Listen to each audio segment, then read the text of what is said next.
اعوذ باللہ من الشیطان اللعین الرجیم بسم اللہ الرحمن الرحیم الحمد للہ والصلاۃ علی اہلہا۔ محترم ناظرین کرام، ہماری گفتگو کل ہوئی تھی ماہ مبارک رمضان کے روزے کی نیت کے بارے میں کہ انسان نے نیت کس طرح سے کرنی ہے۔ اسی کا اگلا مسئلہ کہ انسان اگر چاہتا ہے کہ ماہ مبارک رمضان کے آغاز میں پہلے روزے کے دن پورے مہینے کی نیت کرے کہ میں نے اس پورے ماہ مبارک کے انشاءاللہ روزے رکھنے ہیں، یہ نیت بھی انسان کر سکتا ہے۔ ڈیلی کی علیحدہ علیحدہ نیت کرنا بھی انسان کے اختیار میں ہے، چاہے تو روزانہ فجر سے پہلے نیت کرے، اور اگر چاہے تو پورے مہینے کی اکٹھے بھی نیت کی جا سکتی ہے کہ میں اس پورے ماہ مبارک کے روزے انشاءاللہ رکھوں گا، ہو سکتی ہے۔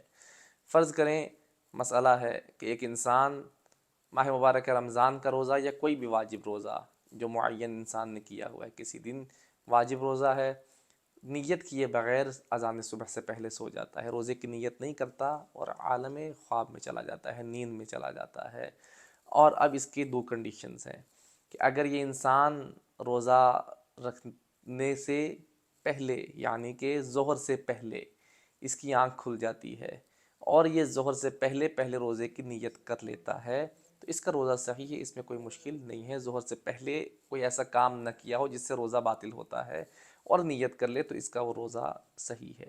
لیکن اگر اس کی آنکھ کھلتی ہے ظہر کے بعد اس کی آنکھ کھل رہی ہے، اس نے پہلے نیت بھی نہیں کی ہوئی، اب یہ نیت کرنا چاہتا ہے، اب یہاں پر یہ روزے کی نیت نہیں کر سکتا۔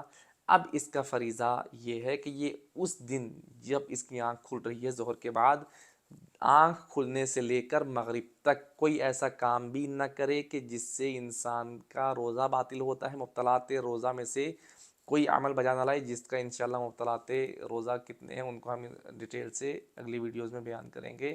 کوئی ایسا کام بھی انسان نہ کرے، اور بعد میں اس روزے کی قضا کرنا بھی ضروری ہے۔ اگر انسان نہیں کرتا تو پھر اس کے اوپر کفارہ پڑ جاتا ہے۔ اگر ظہر سے پہلے آنکھ کھل جائے تو نیت کر کے اپنے روزے کو رکھ سکتا ہے، اگر ظہر کے بعد آنکھ کھلتی ہے پھر وہاں پر انسان اپنے آپ کو مبطلات روزہ سے بھی بچائے گا اور بعد میں اس روزے کی قضا بھی کرنی ضروری ہے۔ والسلام علیکم ورحمۃ اللہ وبرکاتہ۔